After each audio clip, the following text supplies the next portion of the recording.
Thank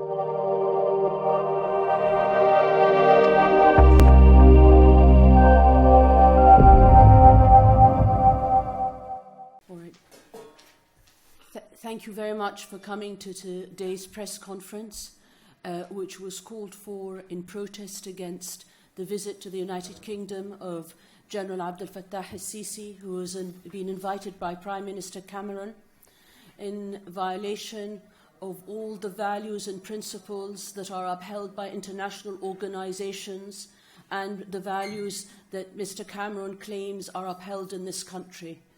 Values that uphold international law, human rights and the rule of law, all of which General Sisi is violating in his country, Egypt, a country where thousands of political prisoners, over 40,000, languish in prison, and a country in which over the last 2.5 years, since he has come to power through a bloody military coup, thousands of innocent protesters have died.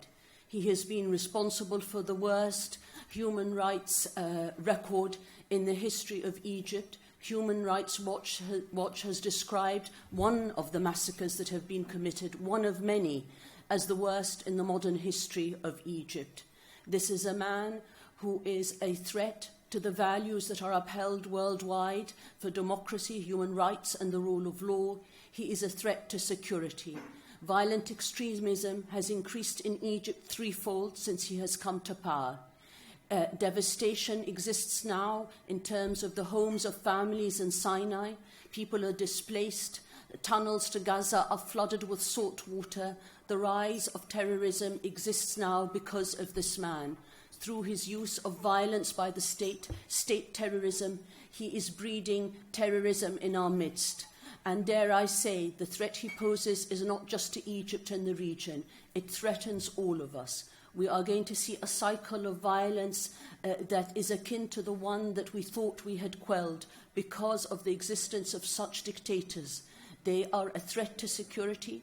He comes to this country with a message that he is the strong man in the region, that he is a partner against terrorism, that he will stand with the United Kingdom in terms of its fight against ISIL. I can say to you very clearly today, according to experts worldwide, what is happening in Egypt is the growth and appeal of ISIL, the growth and appeal of radicalism in Egypt and in the region because of the policies of such a man and of those who support him. I fear for the United Kingdom, I fear for my country, Egypt, the existence of such leaders and their survival and their support by the international community threatens all of our security. It threatens the stability and development of my country, Egypt, and of the region, and unfortunately, it threatens those who support him. Let me start because unfortunately, Rodney Dixon, a leading QC, will have to leave very soon, so I will start with him, a leading QC in international law and human rights. He has raised many cases before the International Criminal Court of Justice. Rodney, please go ahead. Thank you. I am part of a legal team together with other barristers and solicitors who act on behalf of Dr. Morsi, the Freedom and Justice Party and the Muslim Brotherhood in Egypt, looking to take on the instructions of our clients all possible legal avenues to challenge the current regime and ensure that the violations, in particular the death sentences, are ended. It is most pertinent that we start by focusing on the initiatives we've taken in the United Kingdom, given that Sisi and others are visiting. We have engaged the UK police under UK legislation to investigate the serious crimes committed in Egypt and to prosecute those persons who travel here. That is permitted under UK law.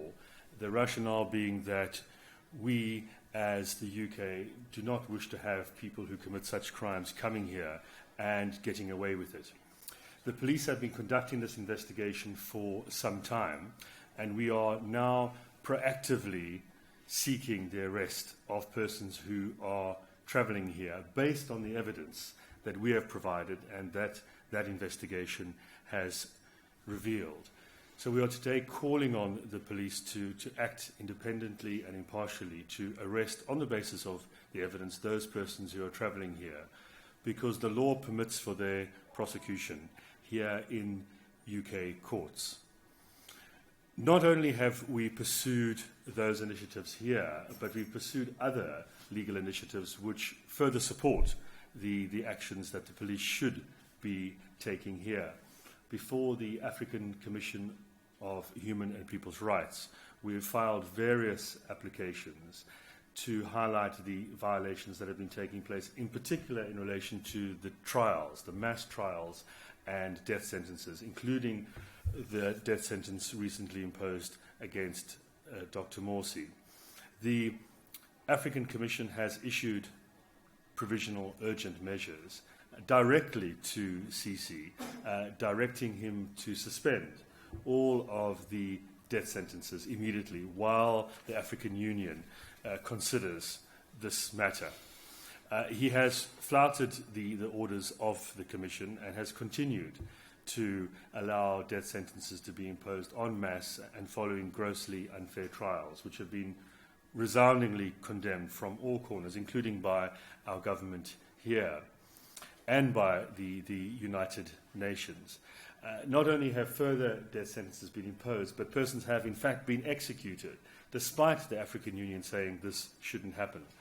That's a message we say should be conveyed very clearly to Sisi and his entourage when they come here by Prime Minister Cameron, that he is in violation of the African Charter and the orders of the African Commission.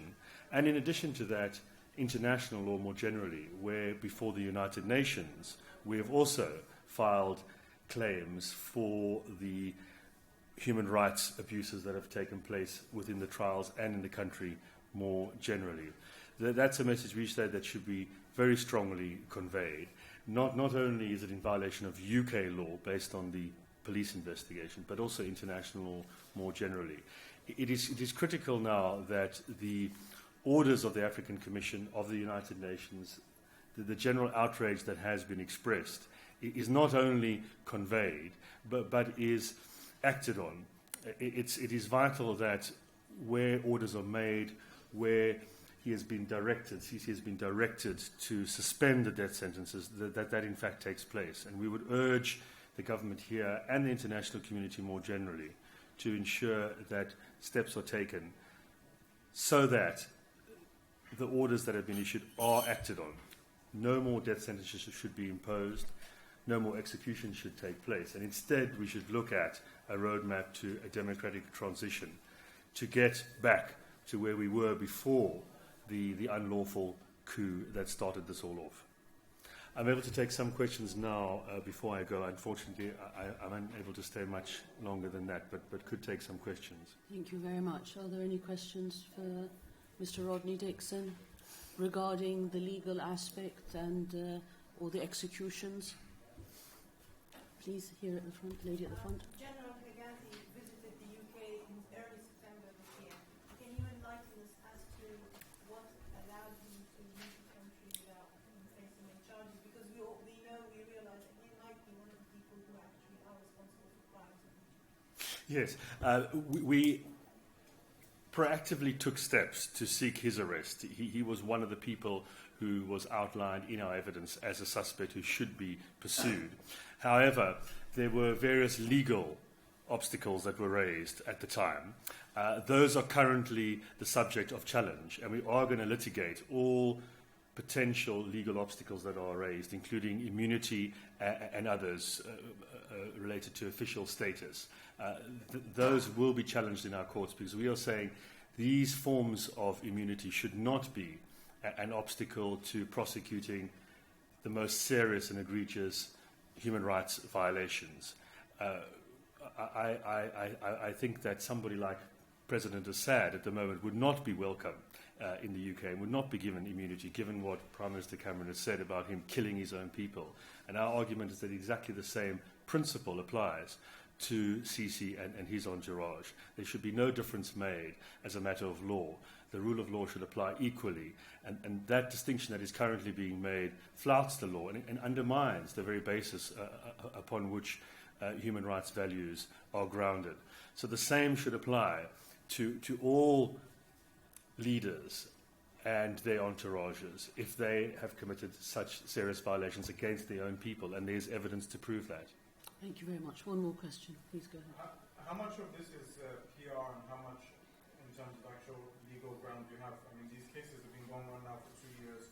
We've heard several times in the papers and in the media there have been several announcements, but till now there isn't a single case that has seen a court or has even got a file number in any court, be it in the UK, in Africa, or anywhere where someone's been summoned. Yes, in the African Commission, which is an African court that looks at human rights violations, the court has been seized of these cases, has made rulings, as I mentioned, interim measures to suspend the death sentences, and actually directly sent those to CC, requiring their compliance. And those matters are being considered now by the African Union, the fact that there hasn't been compliance. And there are more cases that are active there. Likewise, before the UN Human Rights Council, there are active cases as well. Here, the matter is with the police. As you might know, there have been some cases brought before the court where persons haven't been arrested. Recently, the High Court ruled that immunity should not be a bar to any investigation. Prosecution later on is a different matter if the suspect wishes to assert it. So we have managed to make some progress. It is a challenging process because these matters involve sensitive political issues. But our argument is that the law should trump those questions. The law is there to ensure that it is implemented impartially, irrespective of political considerations. Are you going after not only politicians, but there's a large number of media personalities in CC's entourage who have on record the most insightful statements calling for people to be butchered in the streets and so forth. Isn't it easier to go after people like that, considering they definitely don't have any diplomatic immunity? Their words are actually what sets the groundwork for an atmosphere that allows for mass murder? Yeah. There are many people in the entourage and others who've come who don't benefit from immunity, including people like that, military persons, security persons. It's only a very small group that under international law may benefit from immunity. So all of those persons and all of that conduct is part of the police investigation. If there is evidence, we are urging the police to act to arrest. Can you take any more? I think we'll stop there. Thank you very much indeed. Thank you very much. Thank you. Thank you. Peter, may I ask you to come to the panel? As a rotating panel. Thank you very much. Thank you very much. Thank you. So let me turn to Lindsey German. Lindsey is a leading political activist and a founding member of Stop the War, which is the leading British anti-war organisation. Thank you very much, Maha. Do I need a microphone or can people hear? I think... Fine. Okay, if we move it along. Okay. Thank you very much, Maha, and I'd just like to say I'm very pleased to be here this morning representing the Stop the War Coalition. We have, from when we first heard about CC's visit, we have expressed strong opposition to him coming here to meet the British Prime Minister. We're told by our government that there are all sorts of human rights issues around the world which should be confronted, and indeed in some cases where they've even taken us to war over these. But it seems to me that they're very, very selective about the human rights record of the people that they deal with, and that when it comes to particularly Egypt and some of the other countries in the Middle East, perhaps Saudi Arabia is the most obvious one, then you have a very, very different approach. And we always, going back to 2002, 2003, we always saw the Mubarak government in Egypt as a very strong prop of the Western coalition which took us to war in Iraq, was very much part of that partnership, was very much part of a system where they were supplied with arms and with all sorts of other equipment in order to maintain a repressive regime. And therefore, we were, like many, many people in Egypt and internationally, very happy at the events of 2011 in Tahrir Square. And again, very distressed at what happened in 2013 when the coup took place. It seems to me the British government has many, many questions to answer about this, about why it is inviting Sisi, what it regards to do with the legal process that we've just heard about from Rodney Dixon, what its attitude is towards political prisoners. If there's 40,000 political prisoners in Egypt, then surely this should make the Egyptian government something of a political pariah, which shouldn't be welcomed in Downing Street. And I don't think we can underestimate, in the home countries, when people come and visit Britain, when they have their picture taken in Downing Street, when they're feted by the British Prime Minister, where they visit other politicians, how much they use this to bolster their own support domestically. And it seems to me that all these issues mean that we should very much oppose this visit, and even at this very late stage, I think we should call on David Cameron to cancel the invitation and not to have Sisi here. In the event of that not happening, we will be demonstrating with a whole number of different organisations and individuals at Downing Street tomorrow. We understand he will actually be arriving tomorrow and will be visiting Downing Street on the 5th, and no doubt there will be protests on that day as well. But we are absolutely determined to be part of, I think, a growing movement which understands exactly the repression that is going on in Egypt and wants to show solidarity with the people who are suffering that repression. Thank you very much, Lindsey, and thank you for that expression of support to the Egyptian people. And I would like to also emphasize that the protest taking place tomorrow is one in which various groups across the political spectrum are participating. Thank you very much. Let me turn to Peter Oborne, a leading journalist and commentator on political issues and on the Middle East. He is contributing editor to The Spectator and a columnist for the Daily Mail. He was the former chief political commentator of the Daily Telegraph. Peter. Can I have the... Shall I take Yes, absolutely. I very much endorse what you said there, Maha, about the objection to Field Marshal Sisi coming to Britain is not a kind of one part of the political spectrum here in Britain. I wasn't expecting necessarily to find myself on a platform with Lindsey German. But this is not a matter of right and left. This is a matter of right and wrong. And it is entirely wrong that President Sisi should come here to Britain, that the British state, the British Prime Minister, a man who talks about British values so eloquently, should invite a blood-stained dictator with murder on his record, mass murder on his record. I think that I do acknowledge that there has to be pragmatism when it comes to foreign affairs. Last 2 weeks ago, we had the Chinese president in this country on a state visit. Let's remember this: it took 15 years after Tiananmen Square for a Chinese visit to Britain. Barely 2 years have passed since the atrocities at Rabat and elsewhere.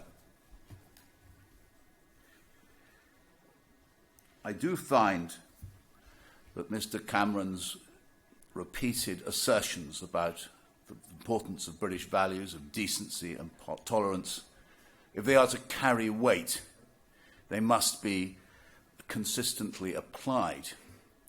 I find it particularly extraordinary, his indifference to the plight of British citizens. Let's not forget, while we're in this room, that a number of British journalists are convicted terrorists, in effect, on the run from Mr. Cameron, on the run from President Sisi and the Egyptian regime. I agree with other speakers that it would be best if this visit could be cancelled, even at this late moment. However, if it is not to be cancelled, it is most important that the British Prime Minister raise all of the issues which we are raising here at this conference with President Sisi in a very public and informed way. He must raise the issues of the human rights atrocities. He must raise the issues of the 40,000 arrests. He must raise the issues of the state torture. He must raise the issues of the recent disappearances. He must raise the issues of the crime of journalism being treated as terrorism. He must raise the issues of the use of the agents of the state to shoot and kill protesters in their hundreds, in their thousands. The British Prime Minister must raise all of these issues when he meets President Sisi on November the 5th. Thank you very much. Thank you very much indeed. And maybe we can also remind everybody that there hasn't been an independent investigation into the crimes committed by General Sisi, whether in Rabaa or elsewhere, despite the calls by various international human rights organizations, the Human Rights Council in the United Nations. It's incumbent upon it to investigate and to put forward an independent investigation. Thank you very much. I'm very sorry we didn't have to ask you. Do you want to move? Yes. I'm sorry, there's another press conference or conference going on. So, please, Andrew Smith and Carl Buckley.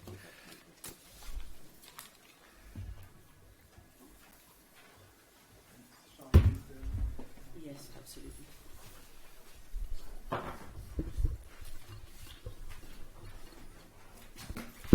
So I have great pleasure in introducing Andrew Smith, who is the spokesperson and media coordinator for the campaign against arms trade. Thank you. Thank you very much for inviting me today, and thank you all very much for coming. The human rights situation in Egypt, as we've been hearing, has not been improving, but one thing which has been getting stronger has been the UK government's focus on building its military and political relationship with the Sisi regime. And the aspect of it which I want to focus on is the arms trade specifically. Our message is very simple. It's not possible to believe in human rights at the same time as you're arming human rights abusers. It's impossible to support the rights of people of Egypt at the same time as you're arming and supporting the very dictatorship that is oppressing them. I want to look back at the military coup and its aftermath. You may remember at the time it was widely condemned by the international community. Barack Obama called for an end to attacks and cancelled joint military operations. The UN Secretary-General called for a restoration of democracy and end to violence. Countries like the UK followed suit, with David Cameron joining in calling for a genuine democratic transition to take place. The tough talk was followed by an announcement of an EU arms embargo, but it was a lot weaker than the lofty rhetoric suggested. The embargo called on member states to suspend licences for arms that might be used for internal oppression in Egypt, and to reassess export licences for military equipment. However, the so-called embargo was not legally binding, and it was left open to the interpretation of individual member states. There were no time limits or restrictions whatsoever on it, and nor did it have any clear definitions of what it actually meant by the term suspension or equipment that might be used for internal repression. So almost inevitably after the grandstanding, it was ignored, with arms sales resuming almost as soon as the attacks were out of the media. This is what we refer to as arms control by embarrassment, that a perfect example of where arms might be suspended during the time when there's a potential for bad press, but as soon as the media attention disappears, the arms sales continue. If we're to look at the UK as an example, then it becomes clear how weak and how utterly ineffective that embargo was. In August 2013, the UK government suspended 49 licences for arms to Egypt. However, only 2 months later, 24 of these were lifted, and only 7 were fully revoked, farm sales resuming almost straight away. By then, the US had announced its own embargo as well, which was a bit stronger, but was also very quickly diluted. Within 9 months, the US was back to exporting Apache helicopters to the Sisi regime, and 9 months after that, it announced its embargo was being scrapped altogether, with $1.3 billion worth of arms being authorised on the same day. I think that reveals the hollowness of those words as well. But the rhetoric about human rights has continued, but actions speak a lot louder than words, don't they? In February 2015, France announced it had confirmed the sale of €5 billion worth of fighter jets to Egypt, but the UK is back to doing the same as well, with big-ticket items. In March, the UK licensed over £40 million worth of components for military combat vehicles to the Sisi regime. And this is a key point, that when it comes to the arms trade, when it comes to these military relations, the government isn't just an observer, it's an active participant. In fact, just a few minutes away from here is a civil service body, UKTI DSO, which employs 130 civil servants for the sole purpose of promoting arms exports abroad. Through an FOI, we've uncovered that the regimes that have had meetings with UK TIDESO have included Egypt. They've also included Bahrain, Saudi Arabia, Oman, Qatar, and a lot of the other Gulf monarchs and despots.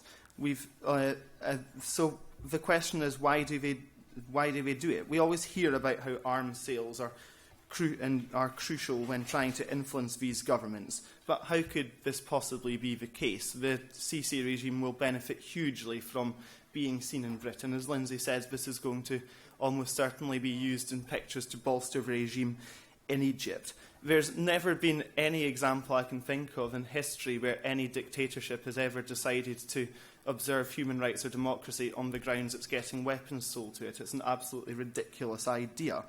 And the point here is that arms sales can never be apolitical. They can never be neutral. And how could they ever be? They're a clear sign of political support. And we see this in a double standard. Even the UK has its limits. Quite rightfully, the UK does not sell arms to Russia. It does not sell arms to Iran. It does not sell arms to Syria. And this is in part for human rights reasons. We ask them that they treat countries like Saudi Arabia and Egypt the exact same way. And it's not just us who sees the connection between arms sales and political support. In 2013, the Foreign Affairs Committee made this clear when it said that in a report about arms sales to Bahrain and Saudi Arabia, that both the Bahraini government and the Bahraini opposition see arms sales and military support as a sign of political support for the ruling regime in Bahrain. This summed up exactly why the government needs to stop all arms sales to Bahrain, but however, the point does go wider than Bahrain and can be just as easily applied to Egypt or any other theocratic, autocratic, oppressive state. In politics, ultimately, you have to take sides. You're either with the oppressed or you're with the oppressors. You're either with those who are protesting against tyranny or you're with the tyrant. We know whose side we are on. The values which fueled the revolutions in Egypt was a call for human rights and democracy and a call for an end to tyranny. Those values haven't gone away. They're still with the Egyptian people, but they're being oppressed by the Sisi regime and by those that bolster it. Thanks. Thank you very much. I think you leave us with one very important statement, and that the United Kingdom is an active participant. And in a regime like that of Sisi's, and that is really a call to all British citizens to ask themselves the question whether they want to be active participants in supporting such a brutal regime. Thank you very much. Let me turn to you, Carl. Carl Buckley has very kindly agreed to step in because Toby Cadman actually couldn't make it today. Carl is a UK solicitor and Executive Director at the International Forum for Democracy and Human Rights. Thank you. Thank you, and thank you for the invitation to speak this morning.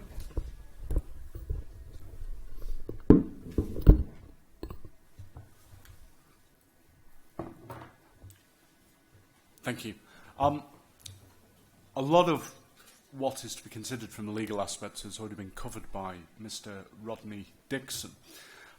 However, what I do want to mention is that by inviting Sisi into the UK, once again the UK government is showing its selective approach to human rights enforcement, and again showing how issues of political, economic or military expediency can be deemed to be more important and trump, if you like, the rights of actual citizens.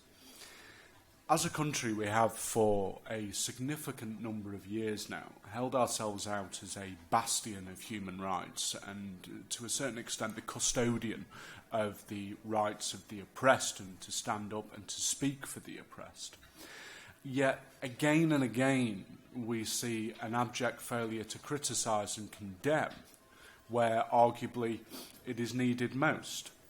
And to just consider this selective approach a little further, previously we've seen the outright condemnation of Sri Lanka following potential crimes that were alleged to have committed in the last days of the war against the LTTE. Where is this outright condemnation and calls for international investigation and calls for sanctions, etc., following Rabba? More recently, there has been significant press and condemnation following the case of the former president of the Maldives, Mohammed Nasheed, who was convicted of the unlawful abduction of a sitting Supreme Court judge. And we've seen David Cameron condemn that. We've seen his calls to free the apparent political prisoners.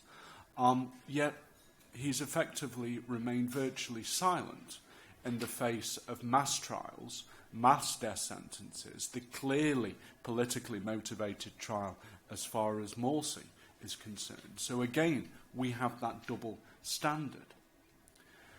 As Rodney Dixon QC's noted, we have domestic legislation in place. Its purpose, effectively, is to ensure that the UK is not seen as a safe haven by those that commit or are alleged to have committed what's termed as international crimes in other countries.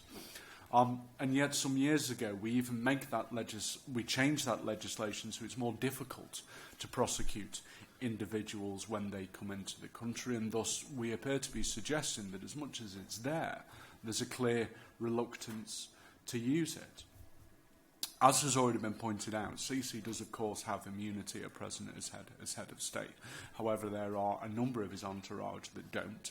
There are a number of those that may well come into the country on future dates that don't, and therefore investigations and prosecutions simply have to be pursued. It simply can't be deemed to be acceptable that we maintain and actively seek to strengthen ties with oppressive regimes that have absolutely no respect for the ideals that we as a state hold dear. It's been raised a moment ago that the UK is effectively an active participant. It is an active participant. It is effectively facilitating the crimes by continuing to provide the support, and to provide the support on the international stage by inviting them into the UK. The UK is giving credibility to these regimes by not condemning, by allowing them state visits. There needs to be a root and branch analysis of what the UK's position is as far as its foreign policy is concerned. It either holds itself out as the custodian or a bastion of human rights and to speak up for those that are oppressed, or it doesn't. It cannot continue to adopt this piecemeal approach. I accept that there has to be an element of realism, has already been pointed out by Mr. Oborne, as far as the Chinese state visit is concerned. But we cannot continue to keep portraying this confused message, whereas one regime is criticised, whereas another regime is welcomed if it has something to offer us. And that is the position that we are in. The state visit by Sisi should be stopped, even at this late stage. There is no justification for welcoming such an oppressive regime into the UK. There is no justification for welcoming such a regime that massacres its own citizens, that doesn't seek to hide this, that's quite blasé about it, that has detained 40,000 of its own citizens, that has no respect for the rule of law, that has no respect for democratic principles or human rights. There simply is no justification for this visit whatsoever. Thank you. Thank you very much, Carl. If I could ask the speakers to come up again, I'm sorry about this, so we can take questions. Peter, please. Just before we take questions, I think it's probably worthwhile pointing out how the landscape has changed for General Sisi over the last 2 years here in the United Kingdom. In anticipation of this visit, which, as we've heard just now, there are still calls for its cancellation. There are growing voices in the United Kingdom against the General, against UK policy towards this regime and support for it. We are seeing this from across the political spectrum. We have seen civil society groups, politicians, MPs speak out against this visit and against this regime. John McDonnell, the Shadow Chancellor, has spoken out saying that he is against this visit, as has Jeremy Corbyn in the past. 44 MPs have put forward an early day motion also speaking out against the visit and calling for its cancellation. Only yesterday there were questions in the Lords asking why this visit is taking place in the light of human rights violations in Egypt and the massacres that have taken place. There have been letters to all the leading newspapers in the United Kingdom asking again why this visit is taking place and questioning Mr. Cameron's policies and embrace of the dictator. They have come from academics, over 70 academics were signatories to one letter. Another letter was signed by almost 50 men and women across the political spectrum and from different political groups. We are seeing a growing activism among students in the universities. There will be participation in tomorrow's protest against CC by the NUS as well, the National Union of Students. So there are growing calls. We are not alone in condemning this regime. The Egyptian people are not alone. The Egyptian regime, as was the Assad regime previously, being increasingly exposed. We are talking about a regime that threatens the very values of this country and is a threat to the citizens of Egypt. And also, I think, important to point out that General Sisi will be coming here to say that he is a bulwark and a support against terrorism, that he is the partner that the UK should have in fighting terrorism. The facts really point the other way. Violent extremism has increased in Egypt threefold since he has come to power. There is a growing radicalization and appeal for ISIL and such groups. Dictators that use violence against their people will not stem terrorism. They will actually support and bring about the growth of terrorism. Thank you very much. We can take questions now. The panel is ready to answer any of your questions. Please go ahead. Two questions. Firstly, how much do you think opposition to Sisi's visits, either within civil society or within Parliament, is being undermined by the perception that opposition to Sisi is somehow, giving you support or a link to the Muslim Brotherhood?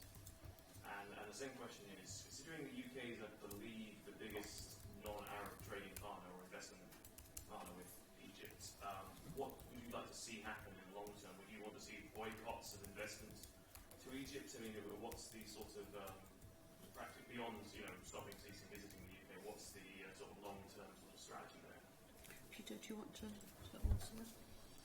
Yes, I think there is you raise a very interesting question, whether there is a link between the attitude of the British government to President Sisi and its attitude to the Muslim Brotherhood. As everybody in this room knows, the British Prime Minister commissioned an investigation into the Brotherhood and its alleged links of terrorism early last year. It takes its line on the Brotherhood, as far as I understand it, as a student of these things, very much from certain Gulf states, the UAE, Saudi Arabia, and it has a record of supporting the Cameron government and the new Labour governments which preceded it, supporting Gulf dictatorships against democratic Islam. That has been a pattern of behaviour by British governments. And so I do very much see the attitude, the warm attitude of the British government and Mr Cameron towards Sisi, and the willingness to disregard his multitude of crimes, his shooting of his own citizens and so forth, as being part of a judgment that it is preferable to have a bloodthirsty autocrat in power in Cairo rather than a democratically elected government. And I think that sends a shocking message across the world, because it sends a message about the British attitude to democracy, that we don't support it, we prefer dictatorships. And so I definitely think that you're onto something. Thank you very much. Any other questions? Please. You talked about the size of opposition to the visit. I was just wondering whether you have any feel for how many people you're expecting to turn out for the protest outside Downing Street. I think what's important is that, I will turn to Lindsey on this as well, that we've got support from various groups. So we have representatives from across the board, different Egyptian groups that are opposed to the military regime in Egypt. As I said, we will have a Stop the War. I believe we have someone from CND. We will also have representatives from the National Union of Students. So Peter will be coming again, I think, to speak at the protest. So we have a number of figures and representatives of different people across the political spectrum coming, and Egyptians as well who will be coming from outside of London to protest. It's important to point out that the visit has been kept suspiciously secretive. So we were not, no information was put out as to exactly when he was coming. There was a lot of guesswork. So we are protesting tomorrow in front of 10 Downing Street. We're asking people to come again on the 5th when he actually does arrive, we've learnt now. He may be arriving tomorrow, but he'll be at 10 Downing Street the following day. So we will be there in as many numbers as possible, but I know we've got a lot of supporters out there and also from across the Muslim community as well. Lindsey, would you like to add something to that? Yes, just that I think it will be a good turnout tomorrow. It's one of those days, I think, where there is a student protest anyway taking place, and I think there's a lobby of Parliament from CND over Trident, and I think some people will come from those, some people will come after work. There will be many people, I think, from the Egyptian community, from the Muslim community, but also I think a lot of other people as well, because I think people feel these issues quite strongly, that there shouldn't be a welcome for a dictator, there shouldn't be justification for somebody who staged a coup. So I think it will be, but we should always remember with these things, you know, it will be a Wednesday evening. Lots of people can't get there because they're working or for whatever reason. And I think we should always remember that however many people are there will be a lot of other people who are supporting them and who will perhaps, some of them, learn for the first time about the nature of what CC is doing, and I think that's a very important thing to do in these protests as well. Thank you very much, Lindsey. Can I ask you which media you represent? Yeah, I'm from the Guardian. So you're going to protest on the 5th as well? Yes, again on the 5th. So there is a pro-CC protest taking place on the 5th in the morning? Yes. So you're going to be at the same place? We will be at the same place on the 5th. So tomorrow 4th, we'll announce at the end, someone will announce exactly where, so tomorrow between 5 and 7 at 10 Downing Street, and again on the 5th from 9 o'clock in the morning. And there are representatives of a very important campaign called Stop CC Here, and they might want to announce something also at the end. So if I could ask you just to introduce yourselves and to say which media you represent, please. Sorry, when you have Any more questions? So Please. just one thing for Lindsey. I mean, head of the opposition, Corbyn was a co-chair of the Stop the War coalition. We've heard very clear statements from John McDonnell, but are we expecting anything from Corbyn to come out in a bit more of a clear message with regards to this visit? Is he going to boycott any meeting, or has he even been invited to meet him, or has Cameron figured to save his embarrassment not to inform him as well? Because as journalists, we haven't even been told about any press conferences that are planned to take place. Yeah. I know what Jeremy Corbyn's view has always been on these sorts of questions. He's always opposed dictatorship. He has always supported the campaign against the coup in Egypt. The actual position that he takes in line of the visit, I'm not party to knowing what the discussion will be. But I hope very much that he will not want to meet Sisi, will not meet Sisi, and I hope that he makes that clear. And I think that if John McDonnell is making these statements, that's an indication that a whole number of people in the Labour shadow cabinet will share that view. I think if you've got a minister or the shadow chancellor making such a powerful statement, I think there must be some degree of consensus or agreement between him and the head of the Labour Party. Any other questions? Just again on the Brotherhood, someone mentioned it earlier. Are they welcome to take part in the process, or are they taking part, or have they been deliberately excluded? Who has been deliberately excluded? The Muslim Brotherhood, are they welcome to take part? Are they taking part, or have they been? This is a protest that is open to everyone who is opposed to General Sisi. We don't ask them to fill a form saying who they represent or what they stand for in terms, as long as they are opposed to the military regime, they are welcome. We have had also, we sent an invitation out to April the 6th, asking them to participate. I believe they're meant to have a speaker with us tomorrow. I'm not sure whether he'll be able to come, but certainly he'll be there. Various campaigns are taking part. We have groups from across, as I say, the political spectrum, all those opposed to the general and to the dictatorship in Egypt and to the new fascism that we're seeing in Egypt is welcome to come tomorrow to protest with us. If there aren't any questions, I will call the press conference to close. Please go ahead. Sorry, so I just want to ask a question I asked you earlier, which I quite like to see if anyone actually has anything to say about, which is an issue of trade between Egypt and the UK. Whether there is something, which, whether there are plans to actually try and, advocate for a boycott of Egypt, and also whether you think isolating Egypt in that sense would prove detrimental to Sisi's regime, or whether you think it might actually end up making them more introverted. I think on any calls for boycott, I think there'll be differing views around, probably around the table, around this room as well. But I think that one point I think we would all agree on is that selling the means to kill to Sisi is completely wrong. Selling arms to a dictator who's locking up journalists, a dictator who is responsible for executions and for killing large numbers of people is wrong. I think having said that, when it comes to other aspects of trade, I think there's a debate to be had about that. Please go ahead. I was thinking, is there any sort of inclination that perhaps his visit could foster greater support for Sisi, not only within the Muslim community but within the Egyptian diaspora at large? Because undoubtedly there is that argument as well that there are many supporters for Sisi, and obviously being here could galvanise support.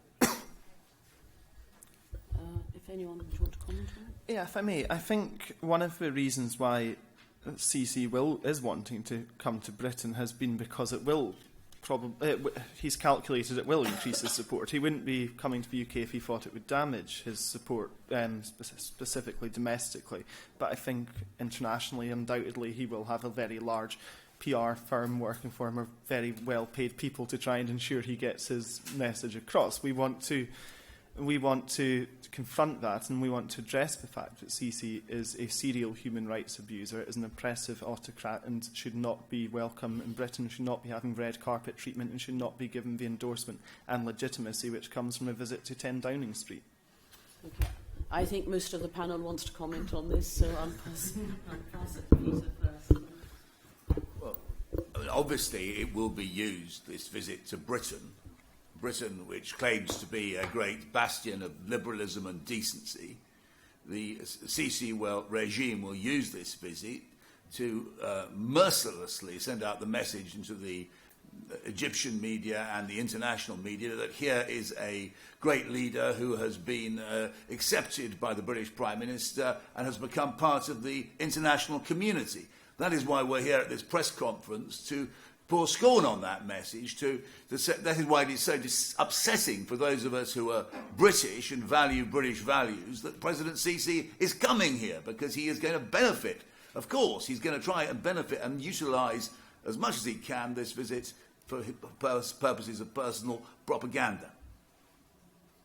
There's also more just sort of underground groups, more of a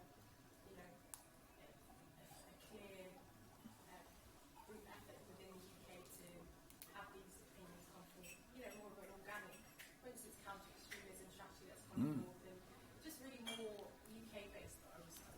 Yeah, there's a very interesting parallel between the counter-extremism strategy, the use of the word terrorists by President Sisi, his attempt to make out that he's opponents and terrorists, and some of the language used by the British government. I read the Foreign Secretary's speech in the Gulf over the weekend, and you can see the parallels between used by dictators in the Gulf states and the language used by the British government about democratic Islam, and it's very disturbing.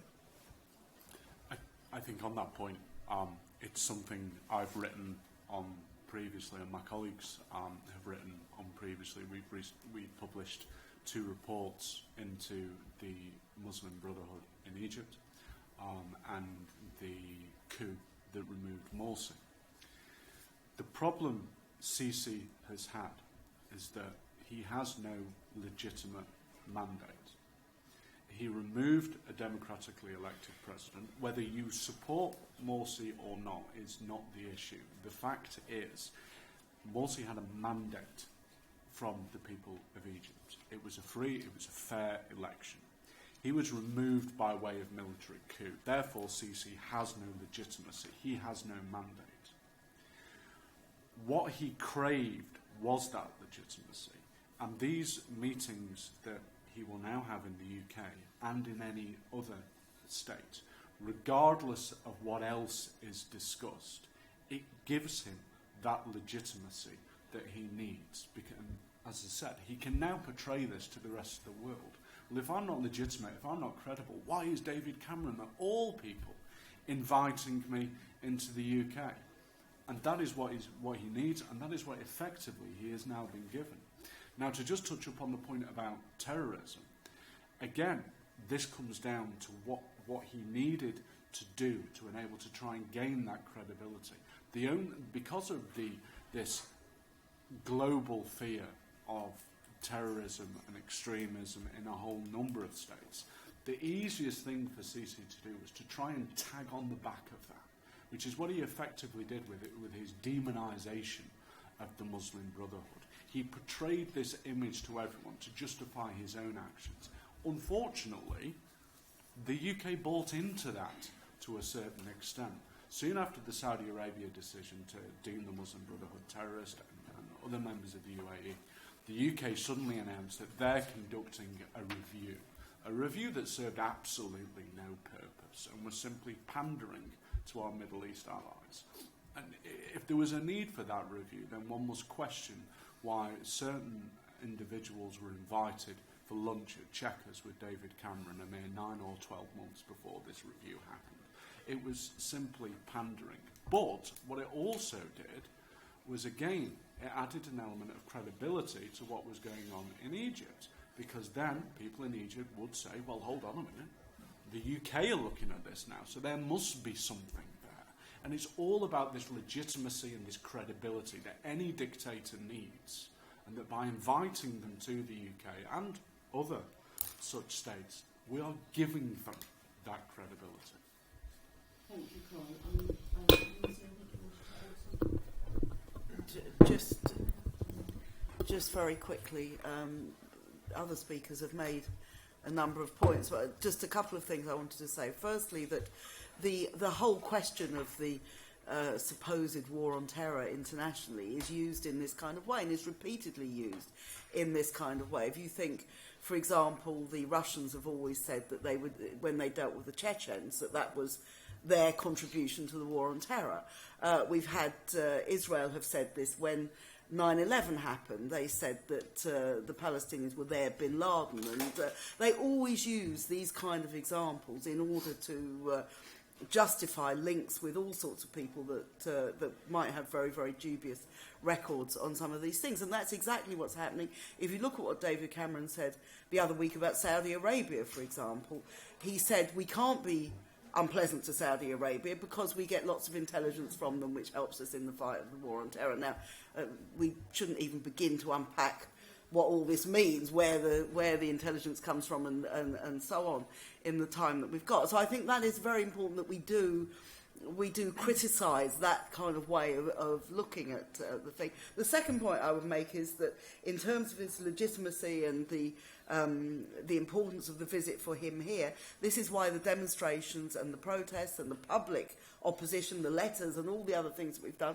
are so important, to say this isn't an uncontested view. There are many, many people who disagree with it, and many more if they actually can be told the facts, which unfortunately they don't get very much from sections of the British media. Thank you very much, Lindsey. And on that note, I would just like to add, in the same way that there are voices in Britain today that are speaking out against this visit, and against the policies of the general.